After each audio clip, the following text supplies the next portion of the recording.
Halo semua, perkenalkan nama saya Meliza Duyandayani dengan NIM 66612100077. Di sini saya akan membahas tentang laporan realisasi anggaran. Silakan disimak. Pada video ini terdapat 4 pokok bahasan. Pertama definisi, kedua unsur-unsur, ketiga manfaat, dan yang terakhir contoh.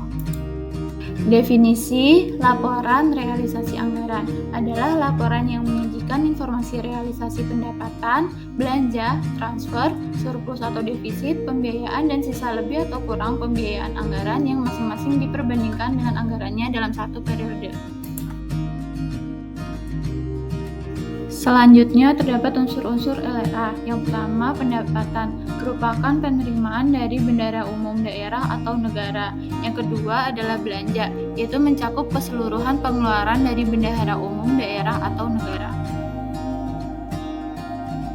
Unsur yang ketiga adalah transfer, merupakan penerimaan dan pengeluaran uang dari suatu entitas dengan entitas yang lain, termasuk di dalamnya mencakup dana bagi hasil dan dana perimbangan atas suatu proyek.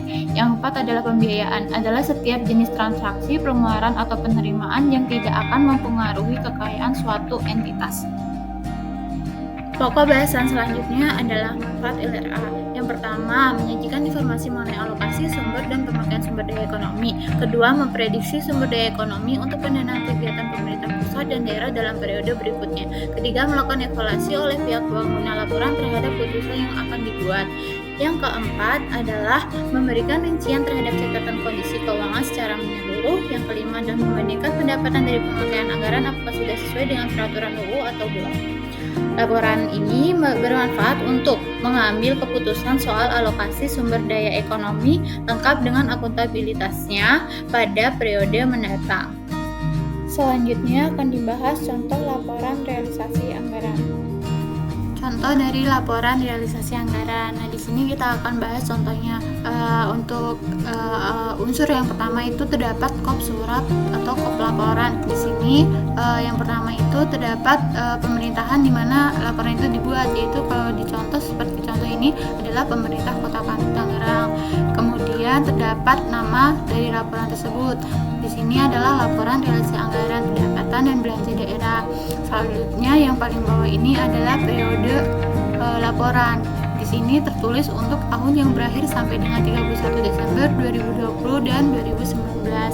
Selanjutnya kita akan bahas kolom isi laporan. Isi kolom laporan. Yang pertama itu terdapat nomor urut. Kolom nomor urut ini seperti 1, 2, dan sebagainya. Kemudian terdapat kolom unsur seperti pendapatan, belanja, transfer, dan pembiayaan seperti materi yang sudah disampaikan sebelumnya. Nah, pada kolom ini setiap unsur itu dijelaskan rinciannya. Seperti pendapatan, ini terdiri dari pendapatan asli daerah dan lain-lain, serta belanja terdiri dari belanja operasi dan lain-lain. Transfer dan pembiayaan juga dirinci seperti pendapatan dan belanja. Kolom selanjutnya adalah kolom anggaran 2020 dan realisasi 2020. Nah, di sini tugas dari LRA adalah kita mau cari tahu nih gimana sih penyerapan dana yang sudah kita anggarkan. Jadi kita harus membandingkan presentasi dari anggaran dan realisasi yang sudah tercapai. Di sini pertama kita masukkan anggarannya terlebih dahulu. Yang sudah ada dan kita masukkan ke dalam dokumen pelaksanaan anggaran.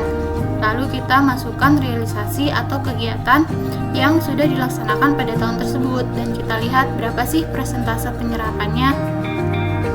Seperti ini. Lalu di sini juga terdapat realisasi tahun sebelumnya, yaitu realisasi 2019. Nah, ini untuk membandingkan bagaimana sih penambahan atau pengurangan pembiayaan atau pengurangan atau penambahan pendapatan ataupun belanja. Sekian pembahasan mengenai laporan realisasi anggaran. Terima kasih telah mendengarkan dan terima kasih atas perhatiannya. Sampai jumpa.